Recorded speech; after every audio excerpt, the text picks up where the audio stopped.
అందరికీ నమస్కారం. మానవ సమాజంలో అత్యంత వేగంగా వ్యాపించే ఒక చెడ్డ అలవాటు చాడీలు చెప్పటం. ఒకరి గురించి మరొకరికి తప్పుగా చెప్పడం, లేనిపోని నిందలు వేయటం, ఇద్దరి మధ్య గొడవలు పెట్టడం ఈ రోజుల్లో సర్వసాధారణం అయిపోయింది.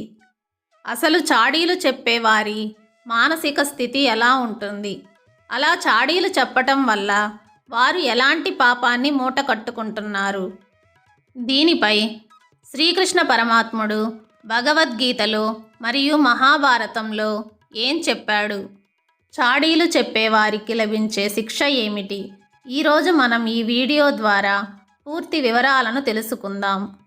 శ్రీకృష్ణ పరమాత్ముడు భగవద్గీతలోని 16వ అధ్యాయంలో దైవాసుర సంపద్విభాగ యోగం గురించి వివరిస్తూ దైవీ గుణాలు మరియు రాక్షస గుణాల మధ్య భేదాలను చెప్పాడు. అందులో ఒక ముఖ్యమైన శ్లోకంలో కృష్ణుడు అపైశునం అనే పదాన్ని ఉపయోగించాడు. పైశునం అంటే చాడీలు చెప్పటం, ఒకరి వెనుక వారిని నిందించటం. అపైశునం అంటే ఎవరి గురించి చాడీలు చెప్పకుండా ఉండటం. ఇది దైవీ గుణం అని పరమాత్ముడు స్పష్టం చేశాడు. దీనికి విరుద్ధంగా ఎల్లప్పుడూ ఇతరుల తప్పులను వెతుకుతూ ఒకరిపై ఒకరికి చాడీలు చెప్పేవాడు రాక్షస ప్రవృత్తిని కలవాడని కృష్ణుడు పేర్కొన్నాడు. చాడీలు చెప్పే నాలుక పదునైన కత్తి కంటే ప్రమాదకరమైనది. కత్తి శరీరాన్ని మాత్రమే గాయపరుస్తుంది, కానీ చాడీలు మనస్సును, సంబంధాలను, చివరికి ఒకరి జీవితాలనే ముక్కలు చేస్తాయి. మహాభారత యుద్ధానికి మరియు కురువంశ నాశనానికి మూల కారణం ఏమిటో తెలుసా? శకుని చెప్పిన చాడీలు, కుతంత్రాలే. పాండవులపై దుర్యోధనికి ఉన్న అసూయను శకుని తన చాడీల ద్వారా మరింత పెంచాడు. ధర్మరాజు గుణాల గురించి, భీమార్జునుల పరాక్రమం గురించి దుర్యోధని చెవుల్లో నిరంతరం విషం పోశాడు. ధృతరాష్ట్రునికి కూడా కొడుకుపై ఉన్న మోహాన్ని ఆసరాగా చేసుకొని పాండవులపై లేనిపోని నిందలు నిజమనిపించేలా చాడీలు చెప్పాడు.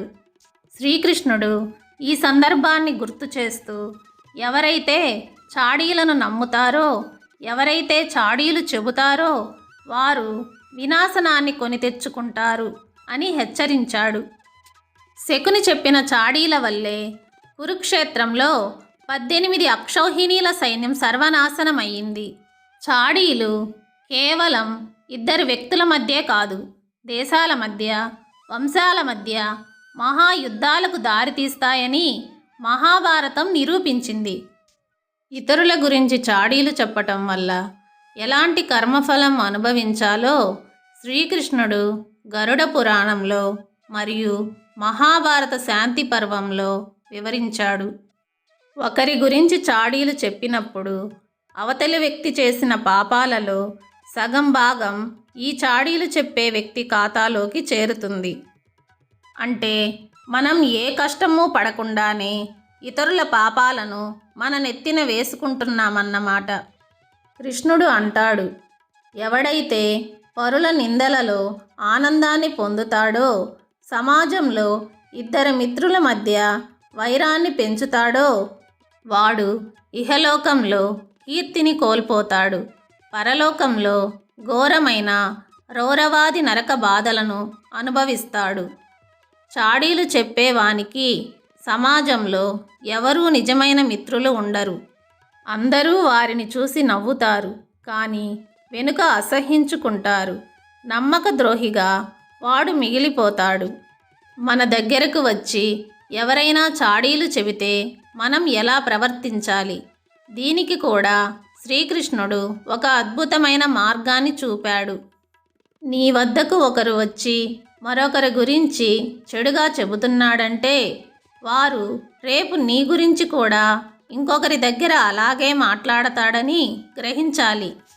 అందుకే చాడీలు చెప్పేవారిని వెంటనే దూరం పెట్టాలి. కృష్ణుడు అర్జునునితో అంటాడు, అర్జున, వినేవాడు ఉన్నంతవరకే చెప్పేవాడు చెబుతాడు.